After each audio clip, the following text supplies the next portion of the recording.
Hello viewers, আসসালামু আলাইকুম। সবাই কেমন আছো তোমরা? আমি ভালো আছি। চলে আসলাম আবার শোরুমে। বসে সময় কাটতেছে না, সেজন্য সাজনা কাটছি। তারপরে কি পুঁয়ের যে ফল হয় না, যাকে বলে পুঁয়ের পাকা পুঁয়ের গোটা পাকা, সেটা কাটলাম। একটু আলু কেটে নিলাম, সাজনা কাটিচ্ছি বসে থেকে। আবার সাজনা বসতে সময় কাটতে জন্য বললাম, ভাবি কোটা বসা কিছু দিয়ে যান, বসতে কাটে কুটে নেই। তো ভাবি দিয়ে গেলো, কাটলাম এতক্ষণ ধরে। কাটে কুটে মনে করেন যে সময়টা আমার কিছুটা কাটলো। ছিঁড়ে তো নাই, ঈদের আগে সবাই মনে হয় সব কিছু হয়ে গেছে ছিঁড়ে করা। কাপড় চোপড় ছিঁড়ে যাচ্ছে, ভালোই আল্লাহর রহমতে। আপনারা সবাই ভালোই আছেন তো?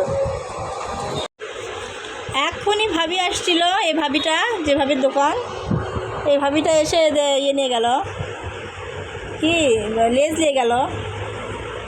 লেজ নিয়ে যেমন কারো জামাত লাগাবি, সেজন্য নিয়ে গেল। একটা সবুজ কালারের আর একটা আপনার কালারের, কি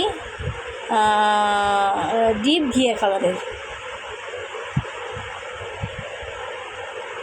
আজান দিচ্ছে বন্ধুরা। এখন এগুলা কোটা বসা করে এগুলো উঠে ফেলে দিয়ে হাত টাত ধুয়ে এখন বসে থেকে উজু করে এসে নামাজ পড়া লাগবে। শেষকে রোজাগুলো একটু মনে হয় একটু যাবে, তা ভালোই যাচ্ছে রোজা আল্লাহর মতে। উপরে ফ্যান চলতেছে, নিচে বসে থেকে আমি কাটতেছি।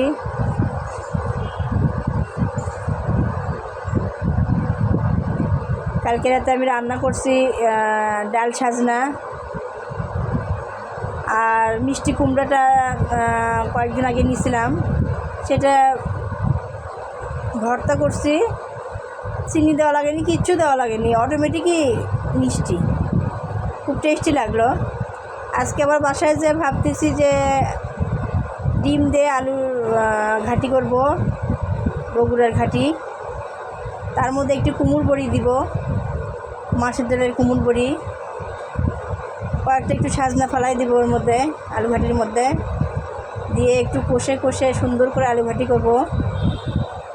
আর পুঁয়ের শাক আছে, কয়েকদিন হলে নিয়ে রাখছি, সেটা দিয়ে মিষ্টি কুমড়ো দিয়ে চচ্চড়ি করব। দুটো শুটকি মাছ দিয়ে, কয়েকটা 8-10টা শুটকি মাছ দিয়ে, কক্সবাজারে যায় শুটকি মাছ আনে, সেই শুটকি দিয়ে একটু মিষ্টি কুমড়া আর পুঁই শাক চচ্চড়ি করব।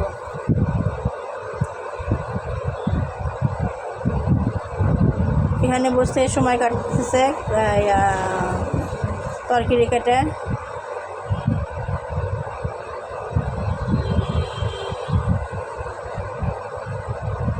আপনাদের সবার মার্কেট হয়ে গেছে, আমারও হয়ে গেছে ইনশাল্লাহ। আসসালামু আলাইকুম। আজ এই পর্যন্ত, সবাই ভালো থাকবেন।